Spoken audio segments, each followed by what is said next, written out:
ದೇಶದ ನಕ್ಸಲ್ ಪೀಡಿತ ಜಿಲ್ಲೆಗಳ ಸಂಖ್ಯೆ 6ಕ್ಕೆ ಇಳಿಕೆ. ಇನ್ನು 1 ವರ್ಷದೊಳಗೆ ಸಂಪೂರ್ಣ ನಕ್ಸಲ್ ಮುಕ್ತವಾಗಲಿದೆ ಭಾರತ. ಕೇಂದ್ರ ಗೃಹ ಸಚಿವ ಅಮಿತ್ ಶಾ ಮಹತ್ವದ ಘೋಷಣೆ. ದೇಶದಲ್ಲಿ ಎಡಪಂಥೀಯ ಭಯೋತ್ಪಾದನೆ ಅಥವಾ ನಕ್ಸಲ್ ಪೀಡಿತ ಜಿಲ್ಲೆಗಳ ಸಂಖ್ಯೆ 12ರಿಂದ 6ಕ್ಕೆ ಇಳಿದಿದೆ ಎಂದು ಕೇಂದ್ರ ಗೃಹ ಸಚಿವ ಅಮಿತ್ ಶಾ ಅವರು ಘೋಷಣೆ ಮಾಡಿದ್ದಾರೆ. ಅಷ್ಟೇ ಅಲ್ಲದೆ ಇನ್ನು 1 ವರ್ಷದೊಳಗೆ ಭಾರತವನ್ನು ಸಂಪೂರ್ಣ ನಕ್ಸಲ್ ಮಾವೋವಾದಿ ಭಯೋತ್ಪಾದನೆಯಿಂದ ಮುಕ್ತಗೊಳಿಸುವುದಾಗಿ ಅವರು ಭರವಸೆ ನೀಡಿದ್ದಾರೆ.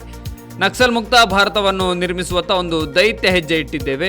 ಇಂದು ನಮ್ಮ ರಾಷ್ಟ್ರದಲ್ಲಿ ಎಡಪಂಥೀಯ ಉಗ್ರವಾದದಿಂದ ಪ್ರಭಾವಿತವಾಗಿರುವ ಜಿಲ್ಲೆಗಳ ಸಂಖ್ಯೆ 12ರಿಂದ ಕೇವಲ 6ಕ್ಕೆ ಇಳಿದಿದೆ.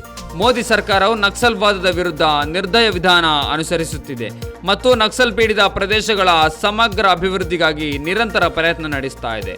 ಈ ಮೂಲಕ ಸಶಕ್ತ, ಸುರಕ್ಷಿತ ಮತ್ತು ಸಮೃದ್ಧ ಭಾರತವನ್ನು ನಿರ್ಮಿಸ್ತಾ ಇದೆ.